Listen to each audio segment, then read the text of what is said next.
There are two kinds of quiet daughters. The first kind stays quiet because she's obedient, because she trusts, because she still believes the adults in the room would never hurt her. The second kind stays quiet because she has already learned something dangerous. She has learned that in some homes, silence is safer than honesty, that tears can be used against you, that excitement can be punished, that the less you reveal, the less people can take from you. Most parents never learn the difference, not until one ordinary morning, when a mother slides a folder across the kitchen table, smiles like she's offering breakfast, and says, "Honey, just sign these so we can protect the family." And then the quiet daughter lifts her eyes, and the mother realizes, much too late, that she was never raising an obedient girl. She was raising a witness. My name is Quinn Everett. I turned 18 on a Thursday. By 9:03 the next morning, my mother was pale, my stepfather was furious, my little stepsister was frozen in her chair, and the attorney they had hidden from me for 4 months was no longer the most dangerous person in the room, because at 9:03 my phone rang, and when I put it on speaker, the one thing my mother had spent months trying to steal from me was already gone. Before I take you to that breakfast table, subscribe if you love family revenge stories where the quiet one wins in the end, and drop your city and local time in the comments. I always read them. Now let me take you back 6 months, to the day my dead grandfather reached out from beyond the grave and handed me the first real weapon I had ever owned. It was October, a Tuesday, the kind of late autumn afternoon where the sky goes dim before dinner, the porch light clicks on too early,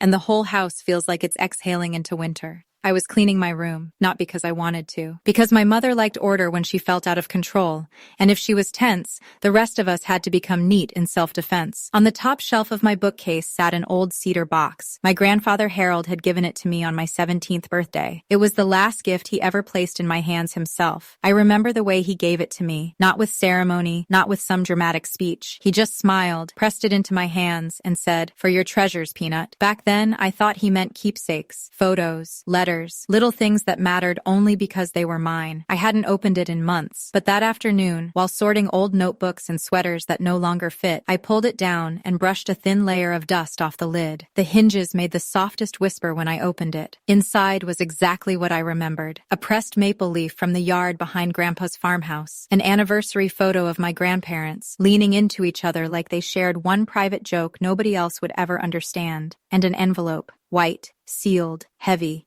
I froze the moment I saw the handwriting, my grandfather's, steady, clean, familiar. On the front he had written, "Open only if something feels off with your mother before your 18th birthday. Call David Caldwell immediately." I sat down on the edge of my bed so fast the mattress springs creaked under me. For a long moment, I just stared at it. Something feels off with your mother. Not if you miss me. Not on your birthday. Not when you're ready. No, if something feels off with your mother. I turned the envelope over in my hands. My grandfather had been gone a year and a half, and somehow, he had known enough to leave behind a warning. That should have terrified me more than it did. But the truth is, some part of me wasn't shocked, because even before I opened that letter, even before I understood what danger looked like on paper, I had already spent years living with the feeling of a house where love came with conditions. Downstairs I heard something. Papers. Not one sheet. Several. The slow, careful sound of documents being stacked, aligned, folded. Then my mother's voice. Low. Controlled. Then Mark's voice. Lower. I couldn't make out the words. I didn't need to. I held Grandpa's envelope tighter,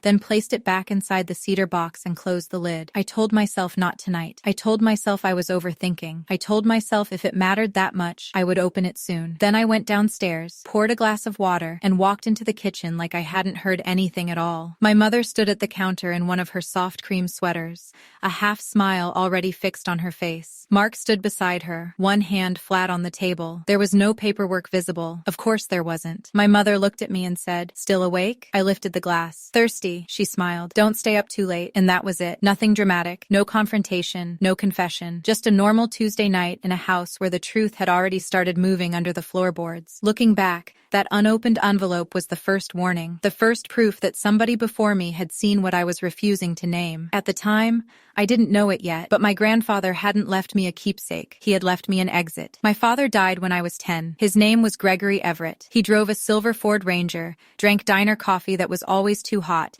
and whistled under his breath when he thought nobody nobody was listening. One foggy November morning in 2018, he left for a delivery run and never came back. There was a semi. There was a stretch of road slick with bad visibility. There was a state trooper at our front door with his hat in both hands. And there was my mother, Caroline, who cried exactly as long as grief still looked good on her. A week later, she was touring homes for kitchens with better counters. People judge me when I say that. I don't care anymore. Some truths sound cruel because they are. By 2020, she had remarried. Mark Hollis, contractor, loud laugh, louder truck, the kind of man who believed volume could substitute for character. He came with a daughter too, Skylar, 2 years younger than me, blonde, pretty, chatty, always spinning in doorways like life had not yet taught her to brace. They moved in, and I learned quickly how my mother's house worked. Rule 1, tears were inconvenience. If I cried, my mother sighed like I had spilled something expensive. She would go still and say, "Quinn, this is a little dramatic, don't you think?" Rule 2, joy was arrogance. If I laughed too hard, talked too much, got excited about something in a way that took up space, she would narrow her eyes and say, inside voice, or worse, let's not make everything a performance. Rule 3, the safest version of me was flat, not happy enough to attract criticism, not hurt enough to be mocked, not loud enough to be noticed, not needy enough to be punished. So I became quiet, not because I was meek, because I was strategic. People love to romanticize quiet girls.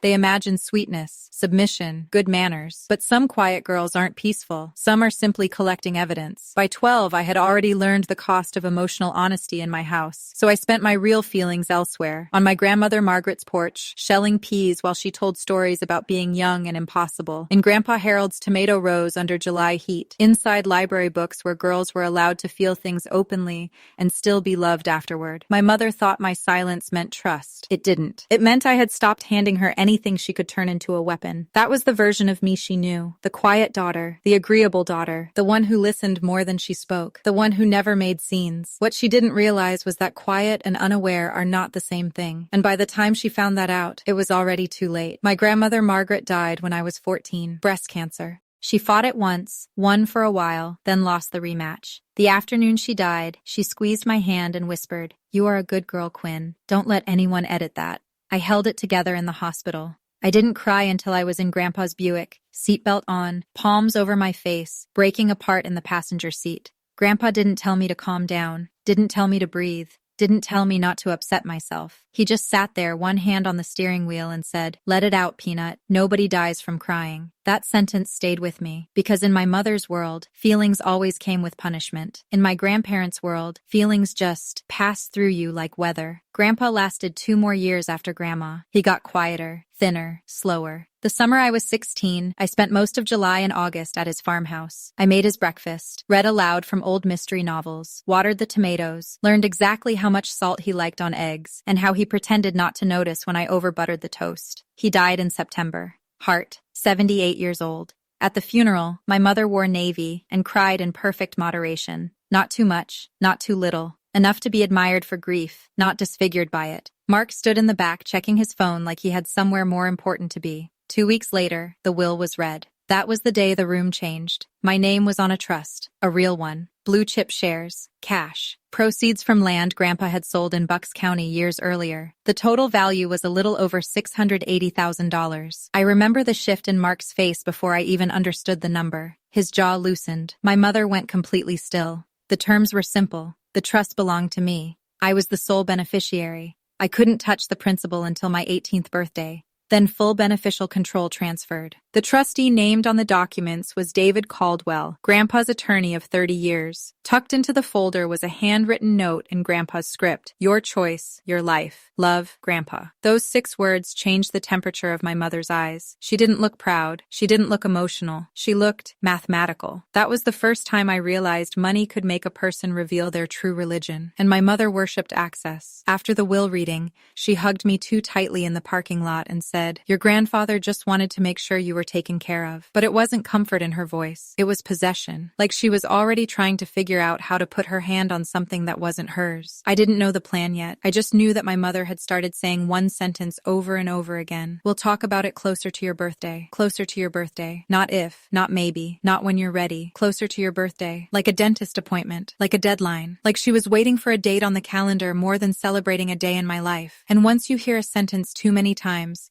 It stops sounding casual. It starts sounding rehearsed. Dinner at our house ran with the precision of a bad play everyone had performed too often. Mark came in through the garage around 6:30, boots off by the laundry room, keys on the counter, a complaint already halfway out of his mouth. There was always mold behind some wall, a permit inspector who was corrupt, a lazy apprentice, a customer trying to scam him. My mother poured his wine before he asked. Skylar filled the silence, and I learned to let people reveal themselves when they thought I wasn't important enough to hear them properly. One Sunday in March, Skylar got into Bucknell. She squealed.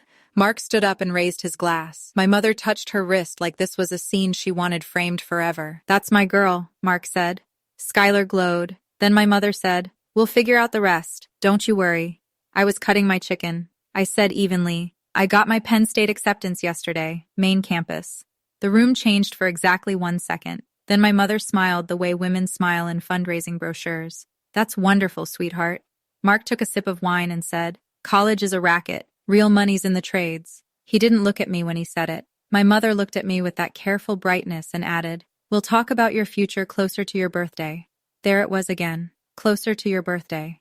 Then Mark, already half a glass in, said something that should have sounded throwaway but didn't. He said, "Family money ought to stay with family." My mother shot him a quick look, too quick for anyone not watching. But I was always watching. I kept my eyes on my plate. That is one of the most useful things I ever learned. If people think they've already managed you, they get lazy. A few weeks later, a man in a gray suit started showing up at the house, every Wednesday, around 4:30. Same charcoal Lexus, same leather binder. He stayed an hour, maybe a little more. My mother gave me 3 different explanations in 3 weeks. Insurance guy, financial planner, friend of Mark's. If a story changes, the truth is usually underneath it trying to breathe. Then came January. My shift at the library got cut because of weather, so I came home early. I let myself in through the mudroom and heard voices from the kitchen. My mother said, "Once she signs, the rest is just administrative." Mark said, "And if she hesitates?" My mother laughed, a dry little sound. "Quinn will sign. She always signs." I don't think anything has ever moved through my body the way that sentence did. Not fear, not exactly.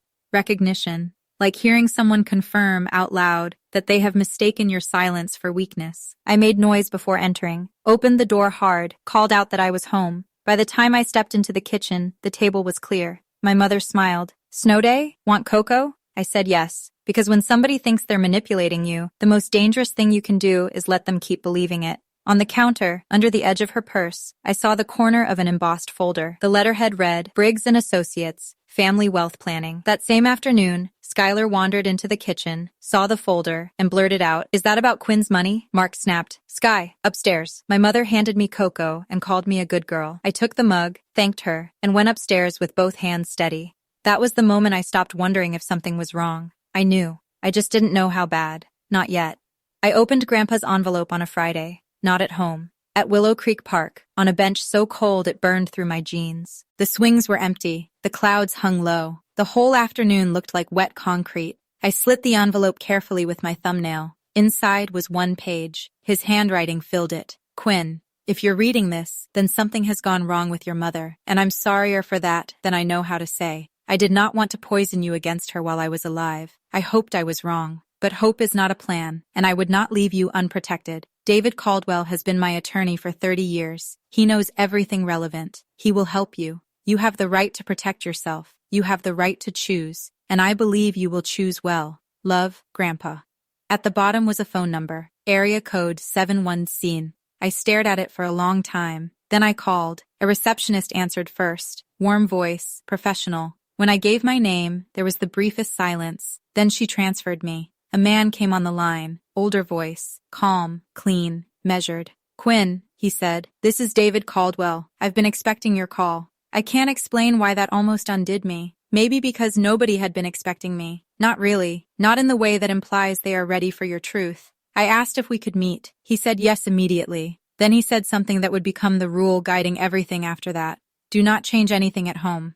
I said, "What?" He repeated it. "Not your routine, not your expression, not your schedule, not one word. If there is a plan around you, the people making it should remain comfortable. Comfortable people make mistakes."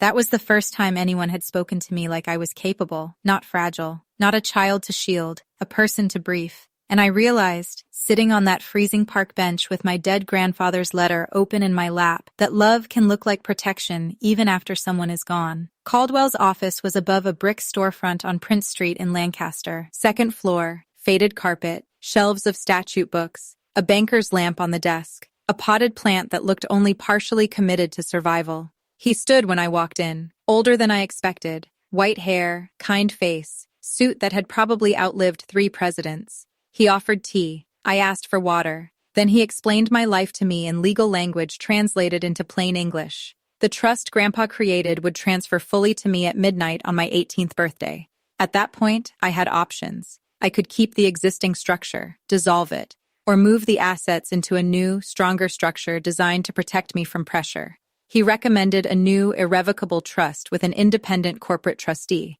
I asked what irrevocable meant. He said, "It means once it's done, nobody can undo it. Not your mother, not Mark, not even you in a weak emotional moment 5 years from now. That's the protection." Then he paused, folded his hands, and said there was something else I needed to know. My mother had been working with an attorney named Lance Briggs, local estate lawyer, twice reprimanded already, known for what Caldwell called, very politely, aggressive family planning. Then he slid a document across the desk. I still remember how careful he was not to shove it toward me like a reveal in a movie. He just placed it between us and let me choose to look. The title read, Everett Family Financial Unification Agreement. My full legal name appeared in the subheader. There was language about co-trusteeship, financial power of attorney, transfer of a substantial portion of my beneficial interest into an entity called Hollis Everett Holdings, LLC. I asked when the document was drafted. He said the earliest version they had was dated 4 months prior. 4 months. 4 months of my mother making breakfast and asking me about homework and reminding me to fold towels while she built paperwork designed to redirect my inheritance before I was legally free. There was even a version dated before my birthday, while I was still a minor. Caldwell tapped that page and said, "That matters, because while you are still 17, your mother's signature can be used to create the appearance of lawful parental guidance. That is what concerns me most." I think he expected me to cry. I didn't. I just asked, "What do we do?" He looked relieved by the question, like it proved I wasn't going to collapse under the weight of the truth. He said, "We move faster than they do." So we built my protection, a new trust, independent trustee, education, housing, medical needs, emergency distributions, all for me and for any future descendants I might one day have. And then we added exclusions, specific, permanent, airtight exclusions. Caroline Everett Hollis, Mark Hollis, Schuyler Hollis, any entity in which any of them held equity or control. Caldwell looked up and said, "This part will matter later. Do you understand why?" I did. Because if you leave a crack in a door, some people won't rest until they get their hand through it. We named it the Margaret Trust, after my grandmother. I didn't explain why. Caldwell didn't ask. He just wrote it down. And together, piece by piece, we built the exact thing my mother had hoped to prevent, a future she could not touch. After that first meeting, I came home and found my mother stirring chicken pot pie at the stove, my favorite. That should tell you something right there. Manipulation at our house rarely arrived looking ugly. It came buttered, salted, warm. She turned and smiled. "How did the financial aid meeting go?" I said, "Good, helpful." She set a plate in front of me, steaming, golden at the edges, and said casually, "I've been thinking about your birthday." I kept my face open, neutral, soft. "Yeah? I thought maybe we'd do a family breakfast, pancakes, maybe talk about a few grown-up things." From the living room, Mark called out, "Yeah, grown-up things." Even his joke sounded like a warning. Schuyler came in, grabbed a drink, asked what grown-up things meant. My mother smiled too brightly and said, "Oh, boring family planning stuff." I took a bite of pot pie. It tasted like my childhood, and that was the hardest part. Not the deception, the familiarity, the way betrayal can wear the face of home so convincingly that part of you still wants to trust it. Caldwell and I met twice more before my birthday. Every meeting had a cover story, college planning, scholarship paperwork, library research. Each time he walked me through another layer, how the trust would be funded the moment I turned 18, how the notary would be ready, how the corporate trustee would execute transfer instructions as soon as the clock crossed midnight, how timing mattered. We even rehearsed my signature. That sounds ridiculous now, but when your whole future depends on one legal window opening before somebody else can close it, nothing feels small. Meanwhile, the house stayed the same on the surface. My mother got sweeter. That's how I knew we were getting close. She started touching my shoulder when she passed behind me, asking what I wanted for breakfast, mentioning how stressful adulthood was, talking about taxes like they were wolves waiting just outside the door. One Sunday at dinner, I tested something. I asked casually, "Mom, what's really the difference between a trust and a family-managed account?" The speed with which she answered told me everything.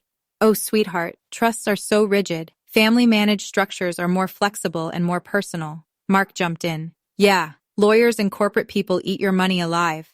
Corporate. Interesting word. I hadn't used it. Neither had she, but apparently Briggs had. Then Skylar, not looking up from her plate, said the sentence that confirmed the heart of their plan. Mom said it was kind of all our money anyway. The room died. My mother froze. Mark barked at Skylar to eat, and I smiled into my potatoes like nothing had happened. That's the thing about truth in families. It almost always leaks through the person who has not yet learned how to hold it. I didn't confront anyone. I didn't even blink. But inside, I wrote it down. At least part of the plan involved paying for Skylar's tuition. Maybe not all of it, but enough. Enough for my mother to sell the story in-house as fairness. Enough for Mark to see my inheritance not as mine, but as a rescue package for the life he wanted to fund. At that point, my 18th birthday was 4 days away. And the weird thing about countdowns is that they make everyone more obvious. They had almost reached what they thought was the finish line. I had almost reached freedom. We were all pretending it normal, but only one side understood the race was already over. 2 days before my birthday, my mother announced a celebratory dinner at Willow Creek Country Club. I hadn't agreed to it. That detail did not matter. At our house,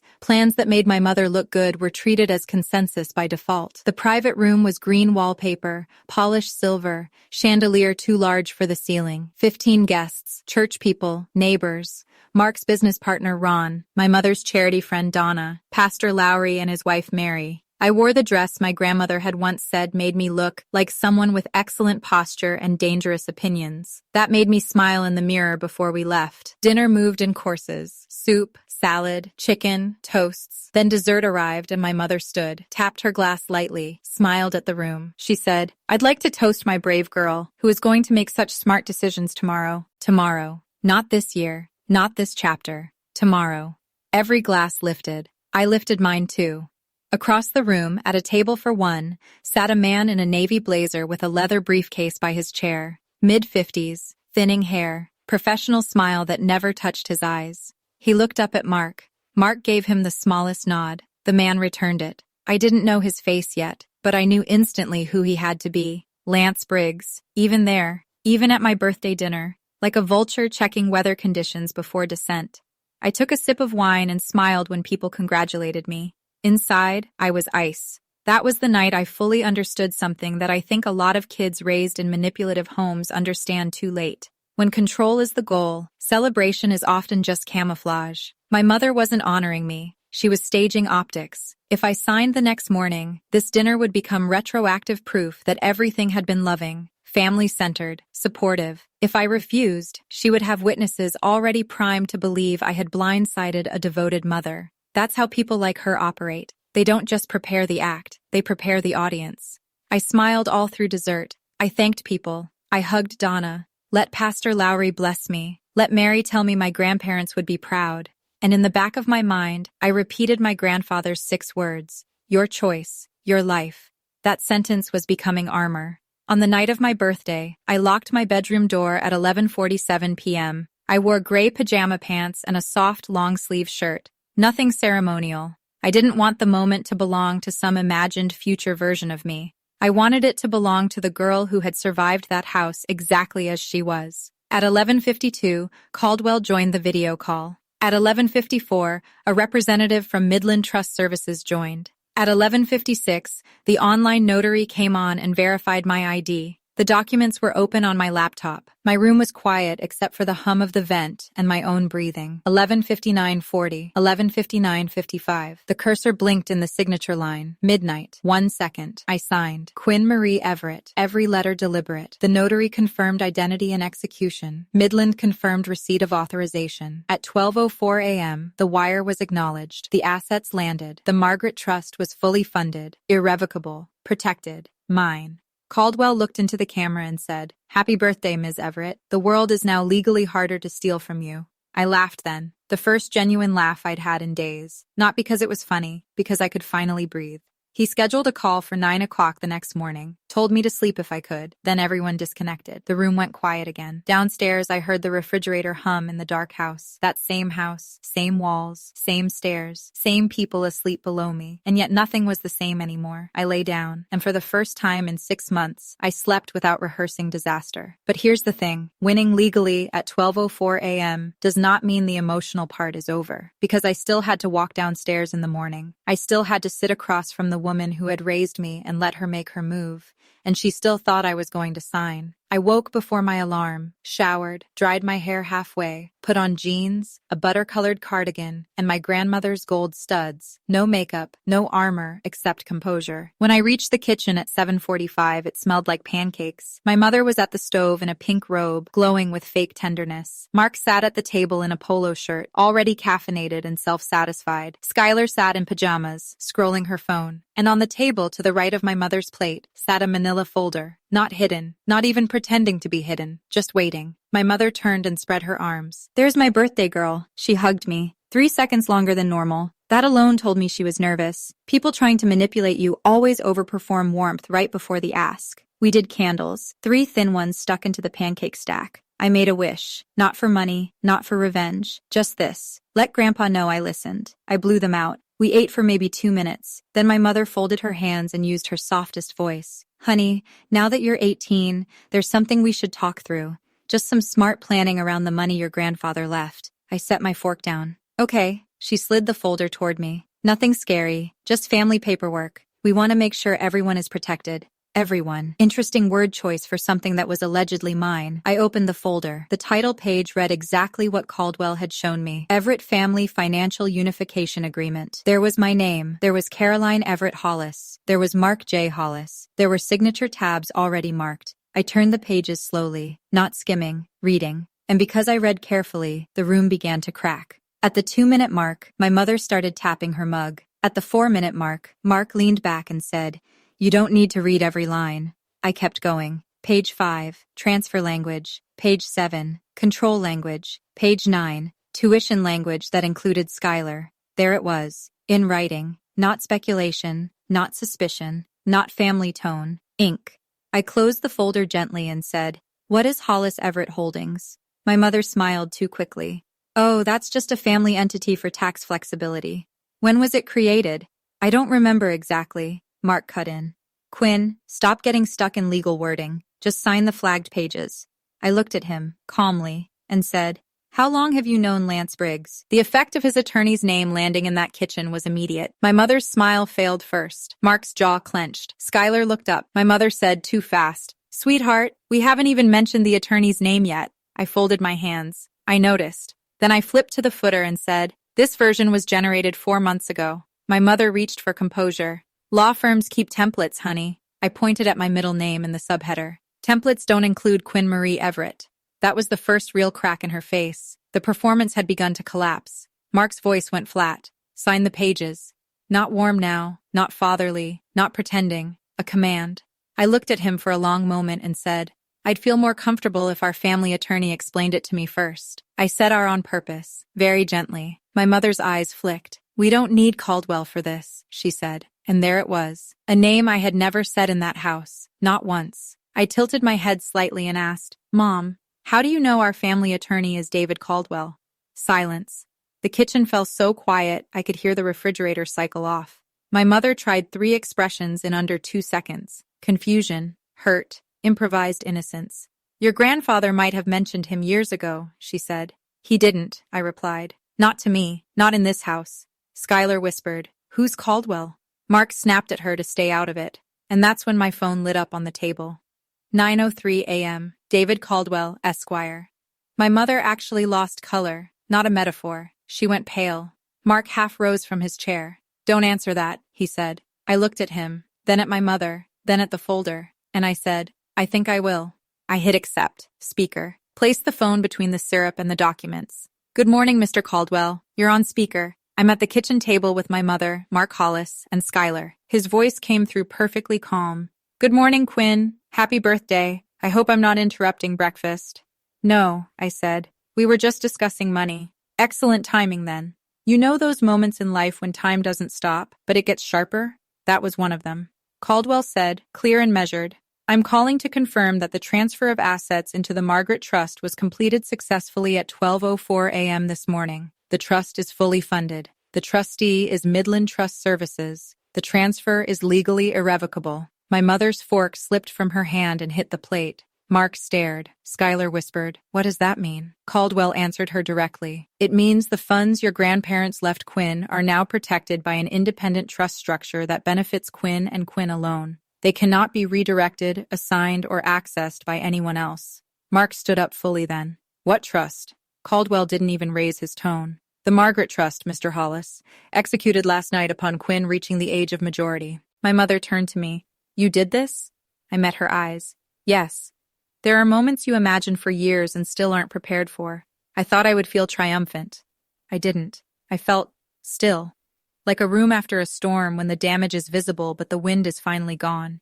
Then Caldwell continued, and this is the part that ended any possibility of them pretending it was all a misunderstanding. He said, Quinn, while we are all on the line, I want to note for the record that the document currently in your possession, the Everett Family Financial Unification Agreement, is not enforceable. It appears to have been prepared while you were still a minor and structured to transfer part of your beneficial interest into an LLC connected to Mark Hollis. That raises serious fiduciary concerns. Schuyler covered her mouth. Mark said, this is a setup. Caldwell replied, no, Mr. Hollis. A setup would require deception by the injured party. Your family simply placed a document in front of Quinn, and she read it carefully. That line might be my favorite sentence anyone has ever said on my behalf. My mother tried a different tactic then. Tears, voice shaking. Quinn, honey, this was for your protection. You don't understand what people can do to someone your age with money like that. I looked at her and said, Mom, page 9 allocates tuition support for Schuyler. Was this really for my protection? No answer. Which is an answer. Mark slammed his palm on the table so hard the salt shaker jumped. We raised you. I turned to him and said something I had earned the right to say. You moved in when I was 12, Mark. What you helped manage was the house. What raised me were the people you're trying to erase. He sat down after that, hard, red-faced, out of arguments. My mother whispered my name like she could still soften me. She couldn't. Not anymore. Caldwell spoke again. Quinn, your Aunt Beth is waiting at the end of the driveway. You are welcome to leave whenever you are ready. I stood, picked up the folder, picked up my phone, and said the coldest, kindest thing I could manage. Thank you for breakfast. Then I went to the hall closet, put on my shoes, took my jacket, and walked to the front door. At the threshold, I turned once. Schuyler was staring at me. My mother had her face in her hands. Mark was looking at the table like it might still save him. I said to Schuyler, you're 16. This isn't yours to carry. Text me in a year. Then I opened the door and stepped into the pale April sunlight. Aunt Beth's Civic was running at the curb. I got in. And just like that, I left the house I had survived. But not the story. Not yet. Because walking out of a manipulative home is not the same as escaping its narrative.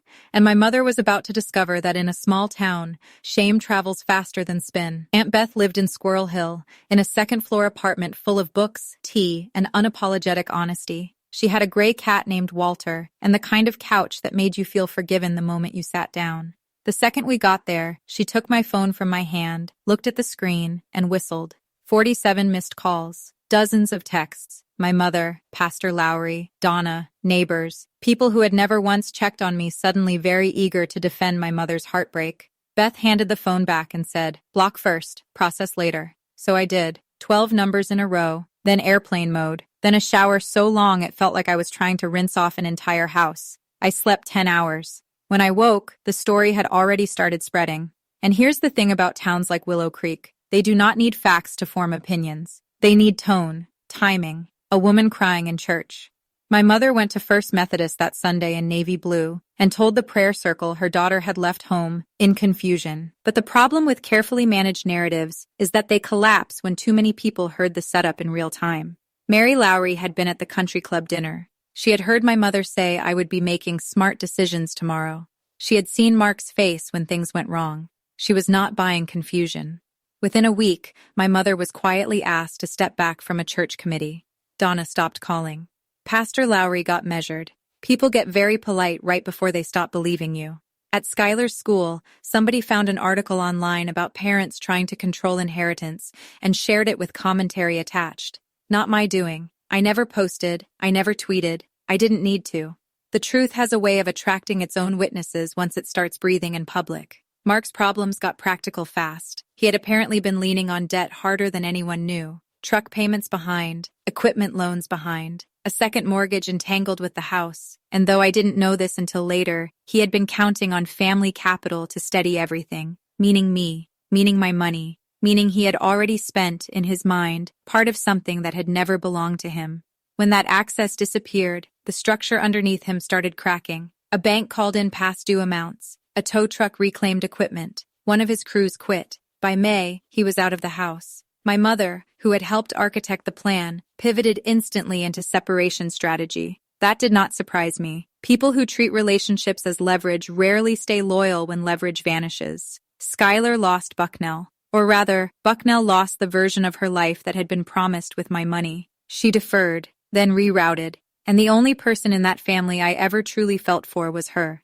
Because she had been a kid in a room full of adults doing math with someone else's future. Caldwell filed a complaint against Lance Briggs before my birthday breakfast was even over. I found that out later. Apparently, he had already prepared the paperwork and was only waiting for final confirmation that the live version of the document had been presented to me. That man did not waste motion. The disciplinary process moved faster than most people expected. Not because the world is fair, because patterns matter. A former paralegal from Briggs's office gave a statement. Then 2 former clients surfaced with stories of suspicious family LLCs and trust redirections. Then other paperwork started getting looked at more carefully. 8 weeks later, Briggs was suspended. 3 years. Probation conditions if reinstated. Restricted practice. In our area, that kind of legal discipline doesn't need front-page coverage to destroy a reputation. It just needs to land on page 3 and make the right attorneys stop returning calls. Caldwell emailed me the clipping. No message, just the link. I replied, "Thank you." He wrote back 3 words. "Justice isn't loud." I have kept that email, because that sentence repaired something in me. I grew up thinking the only way to survive unfair people was to become louder than them, sharper than them, crueler than them. But that isn't always true. Sometimes justice is paperwork filed on time. Sometimes it's reading what they hoped you would sign blindly. Sometimes it's one calm sentence spoken into a kitchen where everyone expected you to tremble. Justice isn't always dramatic. Sometimes it's administrative. And honestly, that's even better, because it means the people who tried to use systems against you now have to live with the fact that systems can also remember. Late May. I was sitting at Aunt Beth's kitchen table working on an honors application essay when Skylar texted me. The message said, "I didn't know she wanted all of it. I thought it was just some for my tuition. I didn't ask for this. I swear. I read it 3 times, not because I didn't understand it, because I did, completely." Skylar had been used too. Not like me, not the same way, but used all the same. She was the child my mother had folded into the justification, the one who got told enough truth to make the lie feel moral. I didn't answer for 3 days. Then I sent back, "I know. You were in the kitchen, not behind the paperwork." She replied almost instantly, "I'm sorry." I wrote, "I know. I'm not ready to be around Mom, but I'm not cutting you off. Coffee in a year, when you're 18 and standing on your own feet. I mean that." She sent back 1 word. "Okay." Then a minute later, "Okay, Quinny." I hadn't been called Quinny by anyone in that house since Grandpa died. That almost got me. Almost. Beth came in carrying 2 mugs and asked how the kid was doing. I said, "Scared, sad, probably embarrassed." Beth set 1 mug in front of me and said, "You are not responsible for saving her." I nodded, then said, "No, but I can leave a door unlocked." Beth smiled over the rim of her tea. "That sounds like your father." Maybe it did. I hope it did. Because one of the hardest things about surviving people who hurt you is resisting the urge to become hard in every direction. Not everyone in the blast radius lit the match. Some people were just standing too close when it went off. August arrived.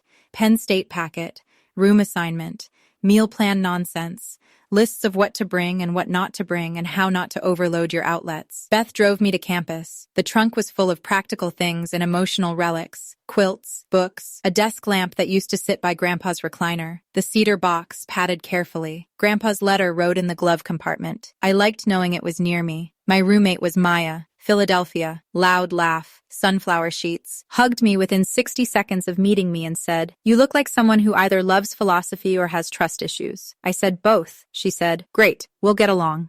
That first semester felt unreal, not because it was perfect, because it was normal. Do you know how strange normal feels when you weren't raised with it? No one monitored my face at breakfast. No one punished me for laughing too loudly. No one acted personally injured if I closed my door. My mother sent 2 texts that fall. The first said, "Are you safe?" No question mark. The second said, "I miss you." I didn't answer either one. Maybe that sounds cold. Maybe it was. But distance is not cruelty when it is the only shape safety can take. Beth called every Sunday. Maya taught me which dining hall had edible eggs. I joined pre-law. I dropped one class I hated with absolutely no guilt. And one snowy night in November, sitting in my dorm room while Maya sang badly in the shower, I realized something so simple it felt holy. Quiet didn't always have to mean fear. In my mother's house, quiet meant danger management. At college, quiet could just mean peace. No punishment coming, no emotional invoice in the mail, no need to edit myself before I existed, just peace. I sat there and let that settle. For years, I had mistaken survival for personality. I thought I was naturally guarded. Maybe I wasn't. Maybe I had just been living in a place where softness was expensive.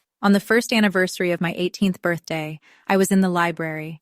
Late snow outside, window seat, my favorite desk near the radiator. At 11:58 p.m., I logged into the trust portal. The Margaret Trust had grown. Tuition paid, housing covered, books handled, winter coat allowance distributed. The balance was higher than it had been a year earlier. Not because I had hoarded it, because for the first time in my life, what was meant for me had actually been allowed to remain mine. I scrolled to the footer. There, in small print, were the names of the people whose love had built the future I was standing in. Harold Everett, Margaret Everett. I touched the screen lightly. At 12:01 a.m., 1 year to the minute after I signed away everyone else's access to my life, I closed the laptop and sat in the blue library light while snow drifted outside like ash or blessing. I couldn't tell which. Probably both. I thought about my grandfather's note. Your choice, your life. I thought about my mother too. And this may be the part some people won't understand. I didn't hate her. Not in the dramatic way movies teach us to hate villains.